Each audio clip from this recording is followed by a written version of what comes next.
Many years ago, humanity did indeed colonize Mars, where cities and villages were built, and Nikolai established a whole farm where he operates with his family and helper robots.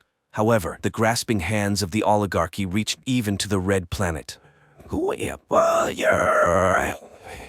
In the year 2085, a young man named Konstantin is preoccupied with wealth and readily takes on any projects promising profit. His friend, Nikolai, bets on intelligence. Konstantin passionately invents a device that will help translocate consciousness, which he aptly names the Translocator. Konstantin immediately comes up with a catchy slogan for selling the device, but Nikolai tempers his friend's enthusiasm, as it's not even clear if this translocator works. So, Konstantin promises to bring a rat for an experiment, but instead brings a man named Vitaly, who is willing to swap consciousness with a dog, as it could be a ticket back home. His wife loves dogs. Nikolai refuses to conduct experiments on a human, even though Konstantin has already paid the man with money borrowed from his mother. Now he desperately needs results. Therefore, Konstantin conducts the experiment himself. Nikolai arrives when the man is already convulsing inside the device's force field. He tries to turn off the device, but at that moment it shuts down on its own because the transference is complete. However, the test subject makes no sound, and the frightened men attempt to get confirmation of the experiment's success from the dog. But the dog remains silent, while Vitaly speaks up, signaling a failure. The two men react differently to the failure. Konstantin is ashamed that at the age of 25, he's still asking for money from his mother. Meanwhile, Nikolai suggests starting a company with the slogan, "A robot in every home," and producing affordable helpers for every citizen. And if that doesn't work out, he plans to buy land on Mars and establish a farm there. 15 years later, Nikolai enjoys family life on Mars and manages his robotic farm. He films reports about his farm, showcasing the dairy products he's obtained through hard work, and introduces his helpers, robots, Galasha, Stepan, and Valera. The sentient tractor, Mitya, gets upset with his forgetful owner, but Nikolai quickly rectifies the situation and waves at him. Nikolai also has a favorite hobby, breeding copters, which greatly annoys his wife Nadezhda, as he spends a lot of money on his pastime. After deflecting her complaints by claiming he's shooting a promotional video, Nikolai shows his subscribers a drink made from tea fungus and introduces his eldest daughter, Marina, who is not enthusiastic about farm life at all. And after that, Nikolai presents his younger daughter, Lyudmila, who is passionate about constructing cyber weather installations in the form of Russian birches. There are 4 such birches controlling the weather in the entire region, which the girl enthusiastically demonstrates to the audience. Afterwards, the guy settles into his cyber bread box and flies to the landfill, which is regularly replenished with waste from Earth. There, he accidentally finds a discarded but fully functional robot. His wife, Nadezhda, is angry with her husband for bringing all sorts of junk into the house. However, he plans to name the discovery Vova and integrate it into their household, to which accommodating Nadezhda reluctantly agrees, but she prefers to call the robot Vanya. In conclusion, Nikolai invites good people to come to Mars, build, develop, and enjoy life, a sentiment echoed by his entire family. However, while relaxing in the evening amidst the idyllic Russian natural landscape, Nadezhda has serious doubts that anyone will heed their call. Meanwhile, the CEO of a major corporation, Konstantin Baragozin, is indulging in some pool time while contemplating his portrait on the moon when he is informed about the arrival of shareholders. Irritated, he wonders why his assistant Pavel couldn't come up with some excuse. However, Pavel has already exhausted all the reasons Konstantin could use to decline the meeting. At that moment, a button pops off from the CEO's jacket, right in the hands of a robot, who is promptly discarded. Konstantin angrily insults the shareholders, who have just entered his office, and they begin to ask uncomfortable questions. Failing to provide clear answers, he is threatened with a change in leadership. He reminds them that Izhevsk Dynamics is his brainchild, and it was he who came up with the slogan about robots in every home. To this, they respond that the controlling stake of shares is in their hands. Konstantin urgently needs to come up with something positive, which he passes on to his assistant. Unable to think of anything better, Pavel announces the construction of a new factory on Mars. The shareholders like the idea, and Konstantin is given 1 month to execute it. In turn, he delegates the task of starting construction to Pavel. However, it turns out that the eccentric person who built the farm in the right location refuses to sell it for any amount of money. Konstantin orders that this stubborn person be shown to him and is surprised to see his childhood friend, Nikolai. Meanwhile, on Mars, a new day begins. Lyudmila sifts through the old remnants of her father's inventions and finds the translocator, but Nikolai brushes off her questions because they have a more interesting task at hand: activating the new robot. When turned on, it starts searching for a rag to perform the task of floor cleaning. At that moment, spaceships land on the farm, and from the largest one emerges a delegation led by Konstantin, who rushes to embrace his old friend. However, Nikolai isn't particularly thrilled with the guests. Konstantin is amazed by the abundance of goats, which have long been extinct on Earth. But Nikolai doesn't want to talk about his achievements because he's deeply resentful of Konstantin's underhanded takeover of their joint company. Konstantin suggests putting the past behind them and offers a huge sum of money, enough for Nikolai to settle anywhere, even on Jupiter's moon, Europa. For this suggestion, he immediately receives a punch in the face. Enraged, the director signals his assistant to read out a decree declaring the corporation as the owner of Mars, and the demolition of the farm buildings begins immediately. This is when Nadezhda steps into the fray, but Konstantin's henchmen grab the family and lock them in a hangar.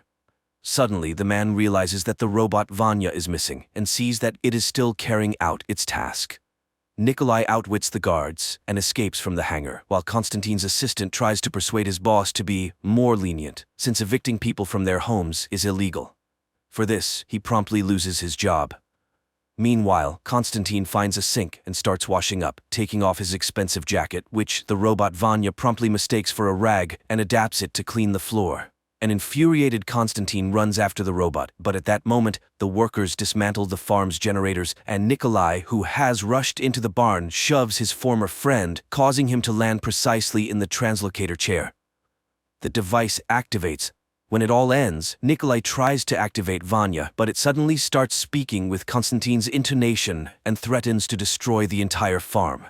Seeing the man's body, the robot begins to scream, realizing that its consciousness has ended up in Vanya's body. Nikolai is pleased that the translocator works, and the robot becomes angry, demanding to be returned. Meanwhile, Konstantin's body begins to behave erratically, which his assistant notices. Pavel orders that the suffering CEO be taken away, pushing aside the annoying piece of machinery. Nikolai sees Konstantin being loaded onto a spaceship, where his family is, and rushes after them, but the spaceship takes off, leaving Nikolai and Vanya with the CEO's consciousness in an iron head. At night, Nikolai fixes his car, all while enduring Konstantin's reproaches, who demands that the man urgently take him back to Earth, for which they need to reach the train station. Nikolai scolds the inept CEO, who then sets off on foot but gets stuck in Martian sand. In the morning, Nikolai finds him, and upon hearing his promise not to interfere with the farm, digs out the robot and drives it to the train station, encountering a Martian sandstorm along the way. Meanwhile, Konstantin's assistant returns home, where he is greeted by his wife and children. He has to admit that he got fired. Galina reminds him that their family is drowning in subscriptions, for the apartment, for the car, for the new renovation. They'll have to give up Italian wallpaper and designer furniture. And tomorrow, their subscription for the refrigerator expires. Maybe they should ask Baragozin for leniency. After all, it's all for the family. Meanwhile on Mars, Nikolai frees himself from the sand-covered car and locates Vanya's head by his voice. Searching further, he finds Vanya's body, which he has to catch up to. After assembling the robot, he digs out the car, and Vanya confesses that the train they're rushing to is the last one, because nobody should know about the construction of the new factory. Finally, the couple manages to pull out the car, but it refuses to start, so Nikolai forces Vanya to apologize to the supposedly offended car, laughing at the absurdity. After that, the car starts and speeds towards the train station. At the same time, Pavel arrives at the office and sees damaged robots, scattered belongings, and an incoherent CEO who makes him eat soap. He calls a doctor who gives a startling diagnosis. Baragozin's memories and personality have been erased, and his level of development is that of a 1-year-old child. Meanwhile, Nikolai's car approaches the city of Marsyansk when an elderly woman flags them down, asking for a ride to the train station. The old lady takes a liking to Vanya, reminiscing about her own robot, Grishka. She had sold her land to Baragozin's company, received a gift, and got a train ticket. Nikolai asks the old lady to share her thoughts about the oligarch, because he can convey people's opinions to him. The elderly lady begins to express her desires, which Vanya has to confirm. Finally, the group arrives at the train station. Nikolai says goodbye to the car and sends it home.